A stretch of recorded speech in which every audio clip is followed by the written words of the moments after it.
14واں باب 9ویں اور 10ویں آیت۔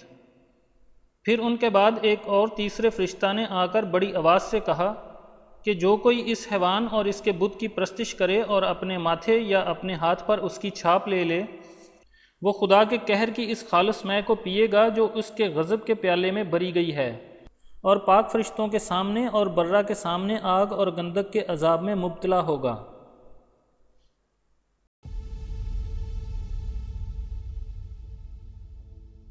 دنیا کے لوگوں کو یاد ہوگا کہ پہلے فرشتے نے جب انہیں عدالت کی خبر دی تو اس نے انہیں خدا کی عبادت کرنے کے لیے کہا، لیکن معلوم ہوتا ہے کہ لوگوں نے کوئی توجہ نہ دی۔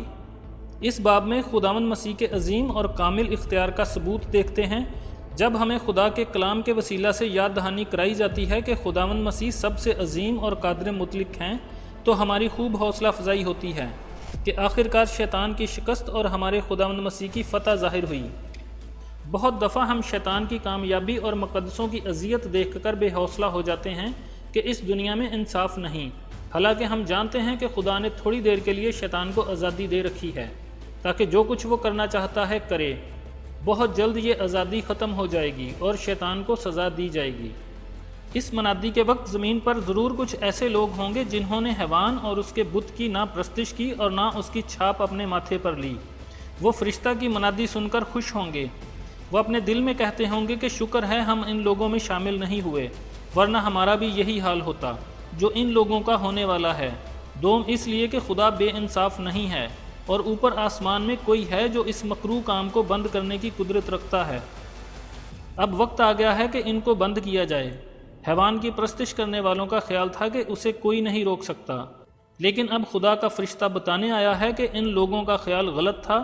وہ نہیں جانتے کہ ذبح کیا ہوا برہ غالب آ چکا ہے، اور وہ دنیا کے تمام انتظام کو جلد اپنے ہاتھ میں لینے والا ہے۔ جب اگلی آیت میں اس کا قہر نازل ہونا شروع ہوگا تو ان کا تمام فخر جو وہ حیوان کی قدرت اور اختیار پر کرتے تھے جاتا رہے گا، اور ان کو خدا کے غضب سے کوئی نہ بچا سکے گا۔ اس آیت میں اس گروپ کا نام لے کر مخاطب کیا گیا ہے تاکہ دنیا کے انسان جان لیں کہ اگلی آیت میں دیے جانے والے پیغام یعنی خدا کے قہر کی خبر سب کے لیے نہیں بلکہ خاص ان لوگوں کے لیے ہے جنہوں نے حیوان کی پرستش کی اور عارضی فائدے کے لیے دنیاوی کھانے پینے کی چیزوں اور زندگی کی ضروریات کی خاطر انہوں نے اس کی چھاپ لے لی۔ اب اگلی آیت میں ان کا انجام بتایا جاتا ہے کہ خدا کے پروگرام میں ان کے لیے کیا مقرر ہو چکا ہے۔ خدا بدی اور گناہ برداشت کر سکتا ہے لیکن نظر انداز نہیں کر سکتا۔ خدا کے غضب کی مے کے بارے میں یہاں خاص بات بتائی گئی ہے کہ وہ خالص ہے۔ جب شراب خالص اور تیز ہو اور اندیشہ ہو کہ اس کا اثر بہت تیز ہوگا تو اس میں کچھ پانی یا سوڈا واٹر وغیرہ ملا لیا جاتا ہے تاکہ اس کا اثر ہلکا ہو جائے۔ خدا کے غضب کی مے کو ہلکا نہیں کیا جائے گا، یعنی اس میں رحم اور فضل نہیں ملایا جائے گا۔ اب رحم اور فضل کی گنجائش نہیں ہے۔ خدا نے بہت دیر تک اپنے رحم اور فضل کو لوگوں پر جاری رکھا، لہٰذا اب جو مے انہیں پینی پڑے گی وہ ہلکی نہیں کی جائے گی۔ خدا کے قہر کی خالص مے کیا ہے؟ آیت کا آخری حصہ بتاتا ہے کہ یہ آگ اور گندک کا عذاب ہے۔ لکھا ہے وہ شریروں پر پھندے برسائے گا، آگ اور گندک اور لو ان کے پیالے کا حصہ ہوگا۔ آگ اور گندک کی جھیل کا ذکر مکاشفہ کی کتاب میں 6 دفعہ لکھا ہے۔ بعض مفسرین اس آگ اور گندک کی جھیل کو حقیقی نہیں سمجھتے، وہ اسے علامتی اور تشبیہی اقرار دیتے ہیں۔ بعض کہتے ہیں کہ خدا اس قدر مہربان ہے کہ وہ اس قسم کا ظلم نہیں کر سکتا کہ لوگوں کو آگ میں ڈالے، لیکن خدا کا کلام بار بار بتاتا ہے کہ نہ صرف یہ آگ اور گندک کی جھیل حقیقی ہے بلکہ خدا بھی لوگوں کو اس میں ڈالنے کا فیصلہ کر چکا ہے۔ سب سے پہلے حیوان کی اور اس کے بت کی پرستش کرنے والے اور حیوان کی چھاپ اپنے ماتھے یا ہاتھ پر لینے والے اس جھیل میں ڈالے جائیں گے۔ یہ سب لوگ خداوند مسیح کی 1000 سالہ بادشاہی شروع ہونے سے پہلے اس عدالت میں سے گزریں گے۔ یہ عدالت زمین پر ہوگی جو فرشتوں اور برہ کے سامنے ہوگی، مخالف مسیح جھوٹے نبی کے سامنے ہوگی اور 1,44,000 اشخاص کے سامنے ہوگی۔ خداوند مسیح نے اس پر روشنی ڈالتے ہوئے بتایا کہ یہ آگ اور گندک کی جھیل انسانوں کے لیے تیار نہیں کی گئی تھی، یہ ابتدا میں ابلیس اور اس کے فرشتوں کے لیے تیار کی گئی تھی، لیکن جو انسان شیطان کی پرستش کریں گے وہ بھی اس کے ساتھ اس جھیل میں ڈالے جائیں گے۔ لکھا ہے پھر وہ بائیں طرف والوں سے کہے گا، اے ملاعنوں، میرے سامنے سے اس ہمیشہ کی آگ میں چلے جاؤ جو ابلیس اور اس کے فرشتوں کے لیے تیار کی گئی ہے۔ اس آگ کی جھیل کو یونانی میں جہنم کہا گیا ہے۔ جس کا اشارہ قدیم یروشلم سے باہر ایک جگہ کی طرف ہے جہاں شہر کا کوڑا کرکٹ پھینکا جاتا تھا اور جلایا جاتا تھا۔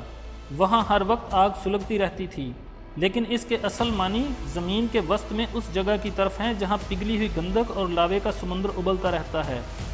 یہ کوئی علامتی اور فرضی جگہ نہیں بلکہ حقیقی ہے۔ لوکا 16 باب بتاتا ہے کہ غیر نجات یافتہ لوگ جب مرتے ہیں تو ان کے جسم تو قبر میں جاتے ہیں، لیکن روح عالم ارواح میں پہنچائی جاتی ہے، جہاں اسے عدالت کے مقررہ وقت تک انتظار کرنا پڑے گا، اور عدالت کے بعد پھر وہ آگ اور گندک کی جھیل میں ڈالے جائیں گے۔ ان کی سزا ان کے اعمال کے موافق ہوگی، لیکن حیوان کی پرستش کرنے والے لوگ زندہ آگ میں ڈالے جائیں گے، کیونکہ یہ ایک خاص گروہ ہے جو دوسرے بنی نوع انسان سے اس لحاظ سے فرق ہے کہ انہوں نے اس حیوان کی جو مجسم شیطان ہے پرستش کی اور اس کی چھاپ لی۔ ان کی سزا بھی خاص ہوگی، یعنی وہی جو حیوان، جھوٹے نبی اور شیطان کی ہے۔ اس آگ کی جھیل کو 2 دفعہ ایک اور نام سے پکارا گیا ہے، یعنی دوسری موت۔ عام جسمانی موت مرنا پہلی موت ہے، لیکن آگ کی جھیل میں ڈالا جانا دوسری موت ہے۔ جنہوں نے خداوند مسیح کو اپنا شخصی نجات دہندہ قبول کر لیا ہے، جو لوگ ایک دفعہ پیدا ہوتے ہیں، یعنی صرف جسمانی پیدائش حاصل کرتے ہیں، وہ 2 دفعہ مریں گے، لیکن جو 2 دفعہ پیدا ہوتے ہیں وہ صرف 1 دفعہ مریں گے۔ ان پر دوسری موت کا کوئی اختیار نہیں۔ یہ خدا کے مقررہ انتظام کا ایک راز ہے جو مکاشفہ کی کتاب میں عیاں کیا گیا ہے۔ میرے عزیزو، کیا آپ 2 دفعہ پیدا ہو چکے ہیں؟ اگر نہیں تو آپ دوسری موت میں سے گزریں گے، اور یہ آگ اور گندک کی جھیل دوسری موت ہے۔ یہ بات نہایت معنی خیز ہے کہ جب حیوان کی پرستش کرنے والے آگ اور گندک کی جھیل میں ڈالے جائیں گے تو چند دیکھنے والے بھی موجود ہوں گے جو اپنی آنکھوں سے شریروں کا حال دیکھیں گے۔ ان دیکھنے والوں میں پاک فرشتے اور برہ شامل ہیں۔ پہلے پطرس میں فرشتوں کی بابت لکھا ہے کہ فرشتے بھی ان باتوں پر غور سے نظر کرنے کے مشتاق ہیں۔ فرشتوں کو آنے والی باتوں کا علم نہیں ہوتا، ان کو خدا کی طرف سے جتنا بتایا جاتا ہے وہ صرف اتنا ہی جانتے ہیں، لیکن جو واقعات انسان کے ساتھ ہوتے ہیں ان پر وہ غور سے نظر کرنے اور ان کو سمجھنے کے مشتاق ہیں۔ مثلا جب خدا جسم میں ظاہر ہوا اور انسانی شکل میں آدمیوں کے درمیان رہا تو فرشتے حیران تھے کہ یہ کیا ہو رہا ہے۔ خدا نے اپنے آپ کو کبھی ظاہر نہیں کیا اور اب خود انسان بن کر ظاہر ہو رہا ہے۔ پھر جب مسیح نے صلیبی موت گوارا کی تو فرشتے پھر حیران تھے کہ یہ کیا ہو رہا ہے۔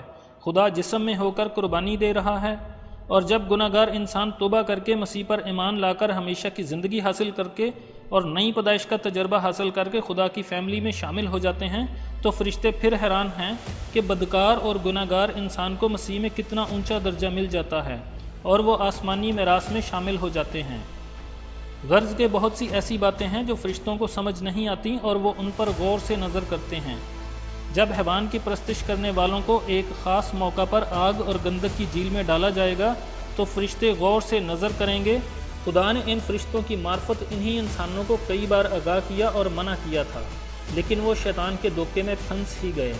اب فرشتے ان کا انجام دیکھ رہے ہیں اور ساتھ ساتھ خدا کے عادل ہونے کے متعلق بھی سوچ رہے ہیں کہ خدا کی عدالت راست ہے۔